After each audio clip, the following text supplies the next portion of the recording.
ஒருவேளை இந்த சுனாமி வந்ததுன்னா ஜப்பான், தாய்வான், இந்தோனேஷியா, ஸோ இந்த 3 நாடுகளும் அதிகமாக பாதிக்கப்படுறதுக்கு வாய்ப்பு இருக்குது அப்படின்னு இந்த டக்சுகி அவர்கள் வெளிப்படுத்தி இருக்கிறாங்க.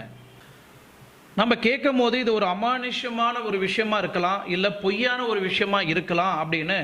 ஒரு கோணத்தில் மக்கள் பார்த்தாலும், இன்னொரு கோணத்தில் மக்கள் பார்க்கக்கூடிய ஒரு விஷயம் என்னன்னா, சப்போஸ் இந்த டக்சுகி அவர்கள் சொல்கிற மாதிரியே நம்ம நாட்டில் சுனாமி வந்ததோ, இல்லை டிராகன் வந்ததோ, இல்லைனா பூகம்பம் வெடிக்கிறதோ, இல்லை கடலுக்குள்ள பாறைகள் வெடித்து வேல்கனோ வெளியே வர்றதோ, இந்த மாதிரி ஏதாவது ஒரு ரியலாகவே சம்பவம் நடந்தால் உலகத்தில் என்ன மாற்றங்கள் உருவாகும் அப்படின்னு பார்த்தீங்கன்னா, கடலில்